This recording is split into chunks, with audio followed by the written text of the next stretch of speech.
آگ کے اندر یہ نہیں کہا جا سکتا کہ 100% مسلمان ہے، لیکن اسرائیل کو بنانے والوں نے بنایا تھا، بیت المقدس اسرائیل سے باہر تھا، فلسطین آزاد تھا۔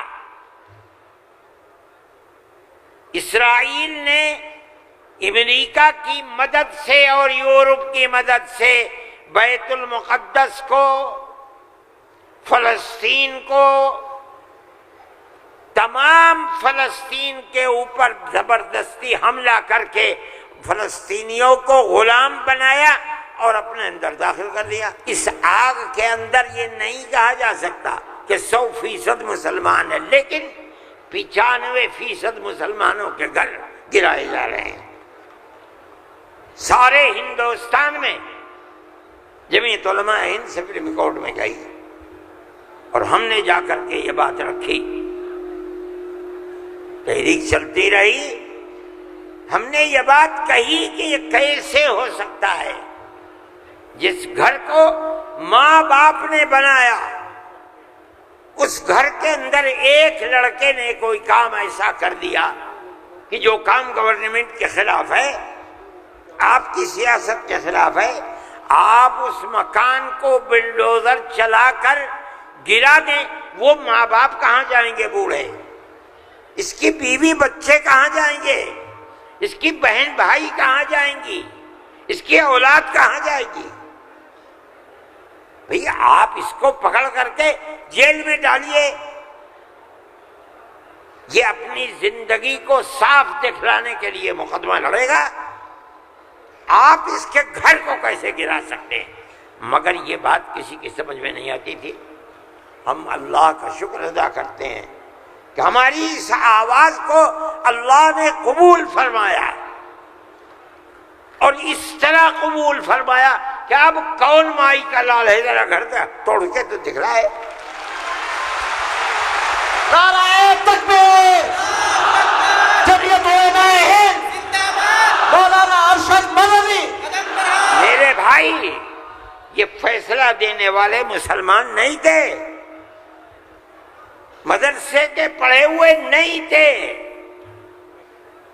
یہ وکیل جو سپریم کورٹ سے لڑ رہے تھے مدرسوں کے پڑھے ہوئے نہیں تھے، ہندو تھے۔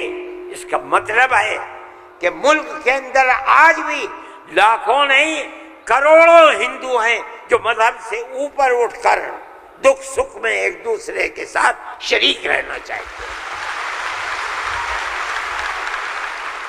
ہم اپنی 1400 سالہ اسی تاریخ کو زندہ کرنا چاہتے ہیں، زندہ رکھنا چاہتے ہیں۔ جمعیت علماء اس کے لیے کھڑی ہوئی ہے۔ ہم ہر جگہ جاتے ہیں، اس کو نہیں دیکھتے کہ کون ابو حنیفہ کا ماننے والا ہے، کون آدمی اہل حدیث ہے، کون غیر مقلد ہے، کون جماعت اسلامیہ، کون ہندو ہے، کون مسلمان ہے، ہم نہیں دیکھتے۔ اگر ظلم و تشدد ہو رہا ہے ہم وہاں جاتے ہیں۔ سیلاب آیا کیرلا کے اندر، ہم پہنچے، ہم نے مکانات 2 کروڑ روپیہ خرچ کیا، مکانات کی تعمیر کرائی، مکانات کو بنوایا۔ مسلمانوں کے مکانات بھی تھے، ہندوؤں کے مکانات بھی تھے، عیسائیوں کے مکانات بھی تھے، جاؤ جا کر کے دیکھو۔ ہم نہیں کرتے یہ کام۔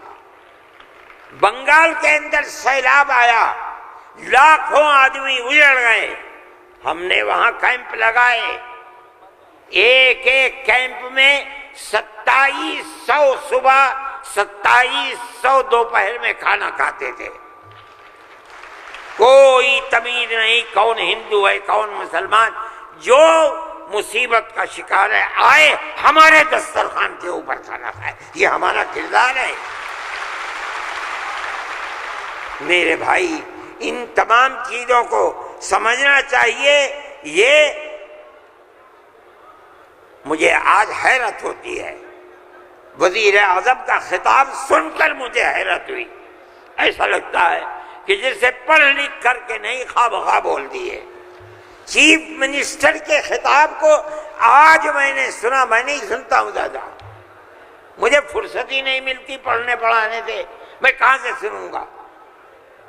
جو خطاب ان کے جھارکھنڈ میں ہوئی ہے مجھے حیرت ہوئی، مگر زیادہ حیرت نہیں ہوئی اس لیے کہ وہ زخم خوردہ ہیں۔ سپریم کورٹ کے فیصلے نے ان کے مزاج کے اندر گڑبڑی پیدا کر دی ہے، اس لیے وہ ایسی بات کہتے ہیں۔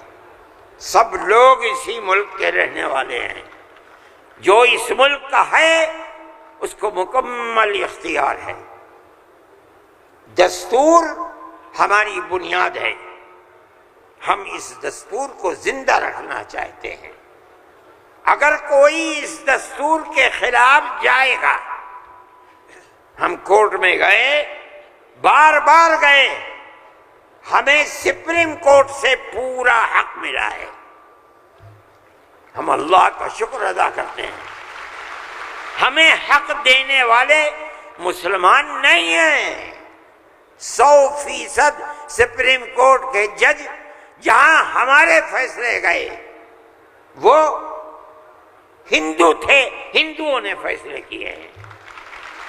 اس کا مطلب ہے کہ ہمارے ملک کے اندر آج بھی 2 4 نہیں، لاکھ 10 لاکھ بے شمار لوگ ہیں کہ جو ہندو مسلم مذہب سے اوپر اٹھ کر ایک دوسرے کے ساتھ پیار و محبت کا معاملہ رکھنا چاہتے ہیں، اور جو طاقتیں ملک کے اندر نفرت کو پیدا کر رہی ہیں، ملک کے اندر ایک بہت بڑا طبقہ ہے جو اس نفرت کی سیاست کو ملک کی تباہی کا سبب سمجھتا ہے۔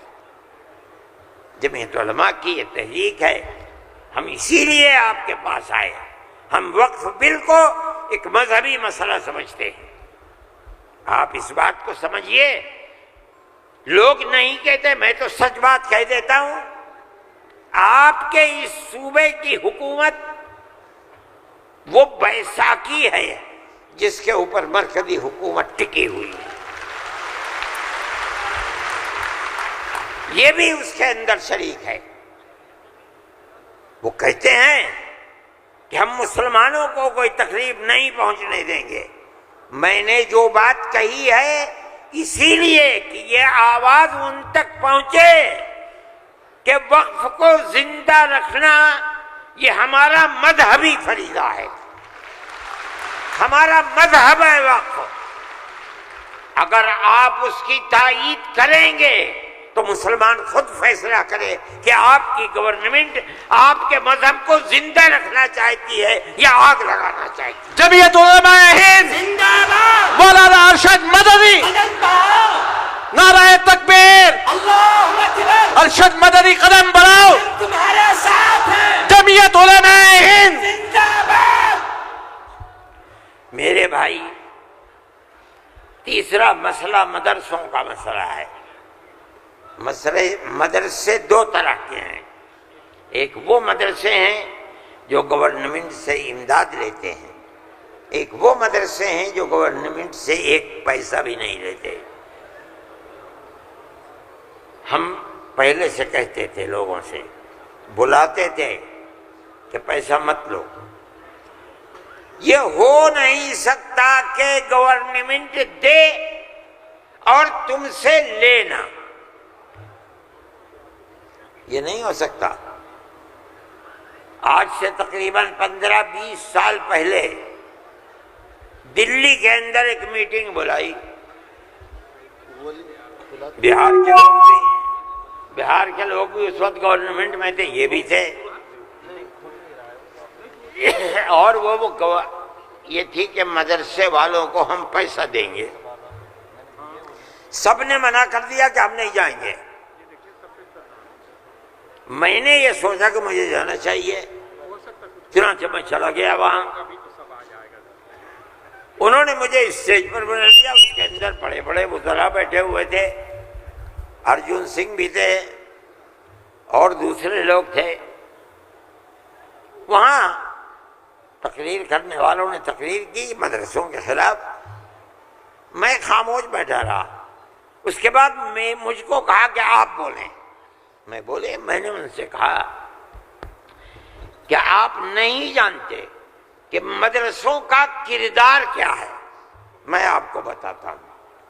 جب 1857 کے اندر لوگوں کا قتل عام ہو گیا تو اب ملک کی آزادی کے لیے جہاد کرنے والے مجاہد ہی ختم ہو گئے.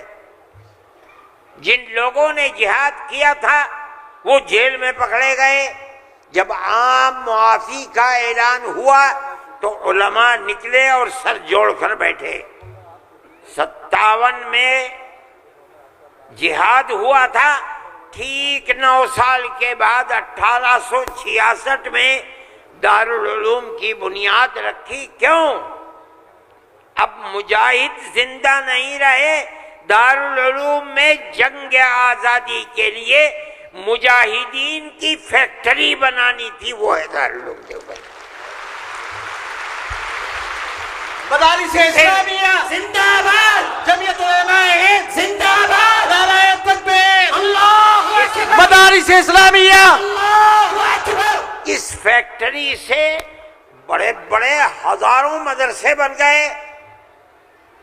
جہاں دنیا میں جائیے، نیو یارک میں چلے جائیے، واشنگٹن میں چلے جائیے، لندن میں چلے جائیے، ساؤتھ افریقہ میں چلے جائیے، اور ایشیا کے اندر تو جس ملک میں قدم رکھو یہیں کے فارغ ہیں یا یہاں کے فارغ ہونے والے کے شاگرد ہیں جنہوں نے مدرسے بنا رکھے ہیں. یہ مدرسے در حقیقت ملک کی آزادی کی ضمانت ہیں. ملک کے اندر حضرت شیخ الہند یہیں کے پیدا ہوئے جنہوں نے 4 سال مالٹا میں جیل کاٹی. مولانا مدنی یہیں سے پیدا ہوئے ہیں جنہوں نے 9 سال انگریز کی جیل کاٹی ہے. اور میں نے کہا میں کتنوں کا نام لوں آپ کے سامنے. یہ مدرسوں کی زندگی ہے اور یہ تاریخ ہے. آپ اس تاریخ کو بجھانا چاہتے ہیں. کہتے ہیں بالکل نہیں. انہوں نے کہا کہ ہم نہیں بجھانا. میں نے کہا کہ یہ ہو نہیں سکتا کہ آپ پیسہ دیں انہیں اور پھر ان کے نظام تعلیم اور نصاب تعلیم میں دخل نہ دیں. آواز آئی ہم وعدہ کرتے ہیں کہ نہیں دیں گے. میں نے کہا اچھا میں آپ کو جھوٹا نہیں کہتا ہوں. مجھے یہ بتائیے کہ ابھی الیکشن میں 3 سال باقی ہیں. کیا آپ یہ ضمانت دے سکتے ہیں کہ 3 سال کے بعد جو الیکشن ہوگا اس الیکشن کے نتیجے میں کامیاب ہو کر آپ ہی اقتدار کی کرسی پر بیٹھیں گے؟ کہنے لگے نہیں دے سکتے. میں نے کہا تو آپ تو 3 سال کی ضمانت نہیں دیتے اور میرے دل میں یہ ارمان ہے کہ اگر قیامت تک میں زندہ رہوں گا تو مدرسوں کو لے کے چلوں گا. میرا آپ سے کیسے ہو جائے گا؟ میری آپ سے اس میں مصالحت نہیں ہو سکتی. آپ کو اسکول بنانے ہیں، آپ مجھے دیجئے. آپ اگر 50 اسکول کہیں گے میں 50 بنا دوں گا. لیکن آپ یہ چاہیں کہ مدرسے کو ختم کر کے اس کے اندر اسکول کا نصاب بن جائے، یا یہ مدرسے آپ سے پیسہ لے کر چلے. جمعیت علماء اسے گوارا نہیں کرے گی. میں نے ان سے کہا کہ مدرسے اور مسجد میں کوئی فرق نہیں ہے. کہنے لگے وہ کیسے؟ میں نے کہا اس لیے کہ اگر مسجد میں نماز پڑھی جاتی ہے، مدرسے میں نماز سکھلائی جاتی ہے. اگر مسجد میں نماز کے اندر قرآن پڑھا جاتا ہے، مدرسے کے اندر قرآن پڑھنا سکھلایا جاتا ہے.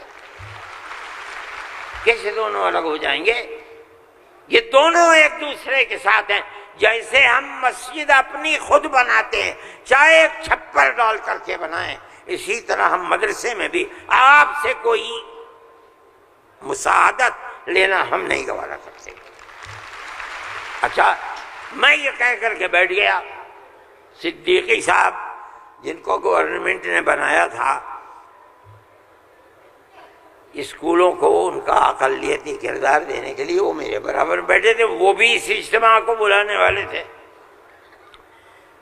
اس کے بعد ایک اور صاحب کھڑے ہوئے میرے بعد، انہوں نے پہلے تو یہ کہا کہ مجھے بڑا افسوس ہے کہ آپ نے ارشد کے بعد مجھے بلا لیا، کچھ وقفے کے بعد بلاتے. انہوں نے تقریر، اور جیسے انہوں نے کہا میں نے اس پر یہ کہا کہ میرے اندر یہ طاقت ہے، آپ جو فرمائیں گے میں اسے قبول کروں گا، خاموش، میں کوئی اس کی تردید نہیں کروں گا، اس لیے آپ فرمائیے. جیسے انہوں نے کہا کہ مدرسوں کا کردار کمزور ہو گیا، وہ تو مجمع جو صبح سے کھڑے ہو گئے، خبیث ہے، اتار دو، پھینک دو، نکال دو اس کو یہاں سے.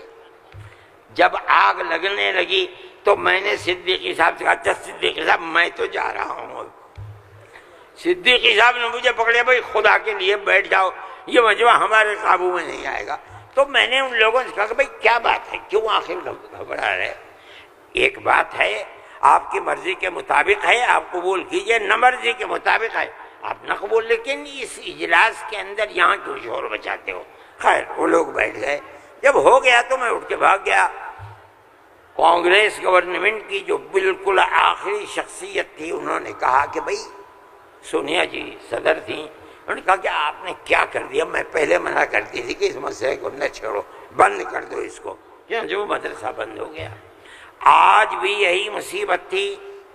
ان مدرسوں کے خلاف ابتدا میں جو امداد نہیں لیتے تھے کوئی نہیں بولتا تھا، اس لیے کہ جب تمہارا کھایا نہیں ہے تو تم ہم سے پوچھ کیوں سکتے ہو؟ جو تمہارا کھاتے ہیں ان سے جا کے کہو، انہوں نے کھایا ہے اب تم ان کے حلق سے نکالو. ہم نے تو کبھی تم سے 2 پیسے بھی نہیں لیے. دارالعلوم دیوبند کو سن 56 کے اندر، 1956 میں، جو اس وقت یہاں بہار کے آدمی تھے اور ملک کے صدر جمہوریہ تھے ڈاکٹر راجندر پرساد، وہ دیوبند آئے تھے. انہوں نے دیوبند، حضرت رحمت اللہ علیہ زندہ تھے، حضرت مدنی، انہوں نے دارالعلوم کے لیے ایک لائبریری کے پیسے دارالعلوم کو دینے کا وعدہ کیا. جب وہ چلے گئے، اب شکریہ ادا کیا ان کا بہت، جب وہ چلے گئے تو ان کو خط لکھ کر بھیج دیا گیا کہ دارالعلوم دیوبند کے بنانے والوں کا یہ حکم ہے، یہ اصول ہے کہ کسی بھی مسلم یا غیر مسلم حکومت سے کبھی کوئی مدد نہیں لی جائے گی، اس لیے ہم آپ کا شکریہ کے ساتھ واپس کرتے ہیں. آج تک حکومتوں پر حکومتیں بدل گئیں، انگریز گورنمنٹ، پھر اس کے بعد ہندوستان کی، مگر اس کے اندر کوئی فرق نہیں پڑا ہے. لیکن اس کے بعد جنہوں نے لیا تھا گورنمنٹ سے، پھر اس کے بعد ان مدرسوں کے اندر بھی ہاتھ ڈالنا شروع کر دیا. جمعیت علماء اس سلسلے کے اندر کورٹ میں گئی، اگرچہ ان مدارس کے سلسلے میں کوئی فیصلہ ابھی تک نہیں آیا، لیکن ہم یہ سمجھتے ہیں کہ قانونی اور دستوری اعتبار سے جو گورنمنٹ سے کوئی چیز نہیں لیتے، پہلے لیا جاتا تھا چھٹیوں کے اندر گورنمنٹ سے، وہ قانون تھا کہ جو ٹکٹ طلبہ لے کے گھر جاتے تھے کنسیشن، اس میں پیسہ کم ہو جاتا تھا. جب گورنمنٹ کی نظریں بدلنی شروع ہوئیں، دارالعلوم نے بند کر دیا، اس کو ہم نہیں لیتے. یہ بات ہم نے کہی. یہ اللہ کا بڑا احسان ہے کہ جو تبصرہ آیا، ابھی تک فیصلہ نہیں آیا، وہ تبصرہ بھی حق کے اندر ہے. انشاءاللہ جب گورنمنٹ سے کوئی تعلق ہی نہیں ہے اور دستور کی دفعات 25 اور 26 اقلیت کو یہ حق دیتی ہے کہ وہ اپنے اداروں کو قائم کر لے، کوئی رکاوٹ نہیں ہے، تو ہمارے مذہبی اداروں کے اوپر کیسے رکاوٹ ہو سکتی ہے؟ دستور کی یہ دفعات ہمارے لیے چین و سکون اور عزت و آبرو کے ساتھ ملک میں رہنے کا ہمیں حق دیتی ہے. ہم یہ سمجھتے ہیں کہ مستقبل کے اندر بھی انشاءاللہ ہم اپنے ان پروگراموں کے اندر کامیاب رہیں گے. میرے بھائی، فلسطین کا مسئلہ ہے. دیکھیے، جب یہ مسئلہ ہوا اسی دن ہماری گورنمنٹ نے ایک بات کہی کہ یہ دہشت گردی ہے، فلسطینیوں نے حملہ کیا اسرائیل کے اوپر۔ میں نے کہا یہ بھی گورنمنٹ جانتی نہیں ہے۔ جب میں نے اگلے ہی دن بیان دیا کہ یہ غلط ہے، اسرائیل کو بنانے والوں نے بنایا تھا، بیت المقدس اسرائیل سے باہر تھا، فلسطین آزاد تھا۔ اسرائیل نے امریکہ کی مدد سے اور یورپ کی مدد سے بیت المقدس کو، فلسطین کو، تمام فلسطین کے اوپر زبردستی حملہ کر کے فلسطینیوں کو غلام بنایا اور اپنے اندر داخل کر لیا۔ پھر یہی نہیں، 2-4 سال کے بعد حملہ کیا شام کے اوپر، اور گولان کی جو پہاڑیاں تھیں ان کو اپنے قبضے میں لے لیا۔ جب اسرائیل بنا، نہ فلسطین، نہ بیت المقدس، نہ گولان کی پہاڑیاں، کوئی چیز فلسطین میں نہیں تھی۔ اب فلسطینی اٹھے اپنی آزادی کے لیے۔ اگر تم ان کو دہشت گرد کہتے ہو تو میں کہتا ہوں گاندھی جی بھی دہشت گرد تھے، نعرہ تکبیر، اللہ اکبر، جمعیت علماء ہند زندہ باد، مولانا ارشد مدنی، قدم بڑھاؤ، نعرہ تکبیر۔ اللہ اکبر۔ اس کے بعد سے پھر کبھی یہ بات نہیں آئی۔ لیکن میں یہ کہتا ہوں کہ جس نظریے کو لے کر اٹھے، اس کا مطلب یہ ہے کہ کچھ جانتے بوجھتے نہیں ہے۔ کیسے کہہ دیا انہوں نے؟ ان کو دیکھنا چاہیے تھا تاریخ۔ اگر خود نہیں پڑھتے، پڑھے ہوئے لوگوں سے پوچھنا چاہیے تھا، وہ بتاتے آپ کو کہ ہو کیا رہا ہے۔ میرے بھائی، میں یہ بات کہتا ہوں کہ جمعیت علماء کی ایک تاریخ ہے، اور جمعیت علماء اس چیز کے اوپر ہے۔ ہمارا اس وقت کا مسئلہ صرف ایک ہی مسئلہ نہیں، بہت مسائل ہے، لیکن وقف ترمیمی بل کا مسئلہ بھی یہی ہے۔ جس کو جان لے کہ یہ ہمارا مذہب ہے، ہم یہ کہتے ہیں بہار کی گورنمنٹ کو بھی، آندھرا گورنمنٹ کو بھی، اگر وہ کریں گے تو اس کا مطلب یہ ہے کہ مسلمان کے پیٹ کے اندر چھرا گھونپیں گے اور مسلمان کے مذہب کو آگ لگانا چاہتے ہیں۔ مسلمان کو سوچ لینا چاہیے کہ وہ کیا کرے گا اور مستقبل کے اندر اسے اس جنجال کو کس طرح نمٹانا ہے۔ ہم ایک بات کہہ رہے ہیں اور ہمیں یہ کہنے کا حق ہے، اس لیے کہ دستور کے خلاف ہے۔ دستور نے ہمیں مذہبی آزادی دی ہے۔ آپ وقف کو مذہب نہیں سمجھتے، لیکن اس لیے نہیں سمجھتے کہ نہ آپ قرآن کو جانتے ہیں، نہ آپ حدیث کو جانتے ہیں۔ حضرت عمر رضی اللہ تعالی عنہ نے اپنا ایک باغ وقف کرنے کی نبی کریم علیہ السلام سے اجازت چاہیے، جو خیبر میں تھا۔ آپ نے فرمایا میری رائے یہ ہے کہ تم باغ کو وقف مت کرو، بلکہ باغ کی کھجوروں کو وقف کر دو فقراء اور مساکین کے لیے، اس لیے کہ باغ تمہارا رہے گا۔ باغ اس کا محتاج ہے کہ تم اس کی دیکھ بھال کرو، وقف کر دو گے کوئی دیکھ بھال نہیں کرے گا۔ باغ تمہارا ہے، تم اس کی دیکھ بھال کرو، جو پھل اس کے اوپر آئے گا وہ فقیروں کو اور محتاجوں کو تقسیم کر دو۔ انہوں نے ایسے ہی کر دیا۔ میرے بھائی، وقف 1400 سال سے چلا آ رہا ہے۔ اللہ نے قرآن میں فرمایا ہے، رسول اللہ نے حدیث کے اندر فرمایا ہے، اور چونکہ یہ مجلس اس کی نہیں ہے، ورنہ تو بے شمار اوقاف ہیں۔ خود نبی کریم علیہ السلام نے اپنی زندگی کے اندر وقف کیے ہیں۔ یہ ہمارا مذہب ہے، آپ کیوں اس کے اندر دخل دیتے ہیں؟ آپ یہ کہیں کہ دستور میں لکھا ہوا نہیں ہے، اس کا مطلب یہ ہے کہ آپ یہ نہیں مانتے کہ مسلمان کو آزادی ہے اپنے مذہب کی حفاظت کی۔ آپ یہ نہیں جانتے ایک ایک مذہب کی جزیات کو دستور کے اندر جمع کرنا ممکن نہیں ہے۔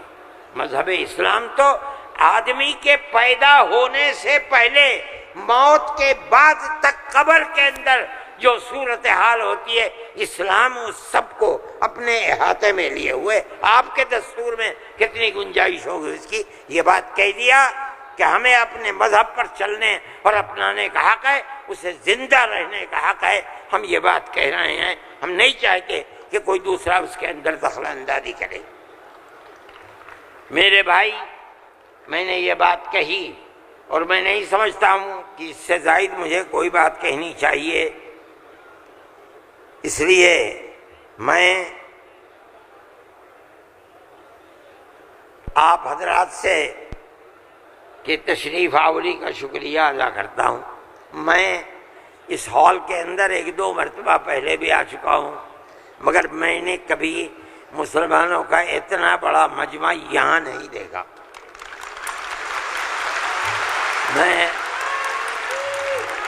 میں آپ اللہ اکبر، میں نعرہ تکبیر، اللہ اکبر، جمعیت علماء زندہ باد۔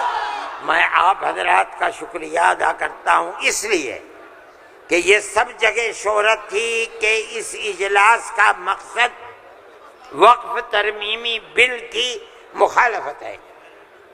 اس کا مطلب ہے کہ بہار کا مسلمان ہر اس طاقت کا مخالف ہوگا جو وقف ترمیمی بل کی تائید کرے گا۔ اس لیے آپ حضرات کا اس گرم جوشی کے ساتھ یہاں آنا، میں جمعیت علماء کے خادم کی حیثیت سے آپ کا شکریہ ادا کرتا ہوں۔ اللہ آپ کو خوش رکھے، خیر و عافیت کے ساتھ رکھے، آپ اپنے مذہب کو سینے سے لگائے ہوئے زندہ رہیں اور مذہب کو خدا کرے زندہ رکھے۔ میں آپ سب حضرات کا شکر گزار ہوں، جو لوگ باہر سے آئے ہیں میں ان کا بھی شکریہ ادا کرتا ہوں۔ جن لوگوں نے، پٹنے کے رہنے والوں نے، قادری صاحب کے صاحبزادے اور جمعیت علماء کے ورکرز جو یہاں کے ہیں یا باہر کے رہنے والے ہیں پٹنے کے علاوہ کے، جن لوگوں نے کوشش کی ہے، جمعیت علماء کے دل میں اس کی بڑی قدر ہے، اللہ تعالیٰ ان کی کوششوں کو قبول فرمائے اور حکومت کو کسی بھی ایسے کام سے جو صوبے کے اندر یا ملک کے اندر مسلمانوں کی دل آزاری کا سبب بنے، اس سے باز رکھے اور خدا کرے کہ اس ملک کے اندر امن و امان، پیار و محبت مذہب سے اوپر اٹھ کر ہندو اور مسلمان سب مل جل کر اپنی پرانی تاریخ کو یاد کریں اور زندہ کریں۔ مسلمان اور ہندو گاؤں در گاؤں آج سے نہیں 1300 سال سے رہتا چلا آ رہا ہے، کہیں تو کوئی جھگڑا نہیں ہے۔ آج کون سی ملک کے اوپر آفت ہے کہ آگ لگانے ہی کے اوپر سیاست کی بنیاد رکھی ہوئی ہے۔ ہم اس کے مخالف ہیں، ہم اس کو پسند نہیں کرتے ہیں۔ ملک ہمارا ہے، ہم ملک کے اندر امن و امان کو چاہتے ہیں، پیار و محبت کو چاہتے ہیں۔ جس طرح ہندو کا حق ہے مسلمان کا بھی حق ہے، ایک دوسرے کے ساتھ پیار و محبت کرنی چاہیے۔ میں ہر مسلمان سے کہتا ہوں، چاہے گھر ہو، محلے میں ہو، دکان پر ہو، بازار میں ہو، اسکول میں ہو یا اپنے کھیت میں ہو، اپنے پڑوسی ہندو کو اپنا بھائی سمجھو، ایک دوسرے کے ساتھ پیار و محبت کرو، جو ضرورت مند ہے اس کی ضرورت کو پورا کرو۔ تمہارا یہ عمل تمہارا مذہبی عمل ہے، یاد رکھنا۔ یہ نہیں کہ میں کہہ رہا ہوں، جمعیت علماء کا نہیں، قرآن و حدیث یہی کہتا ہے۔ اس لیے آپ اپنی اس محبت بھری زندگی کو دنیا کے سامنے پیش کریں۔ میں ارباب مدارس سے بھی کہتا ہوں، وہ جہاں جائیں، جہاں رہیں، جہاں مدرسہ چلائیں، ایک دوسرے کے ساتھ انس، ہندو مسلمان کو قریب کرنے کی اپنی تحریک کو زندگی عطا فرمائے جو آپ کی تحریک نہیں ہے، اسلام کی دی ہوئی تحریک ہے۔ اللہ ملک کے اندر امن و امان کو قائم رکھے۔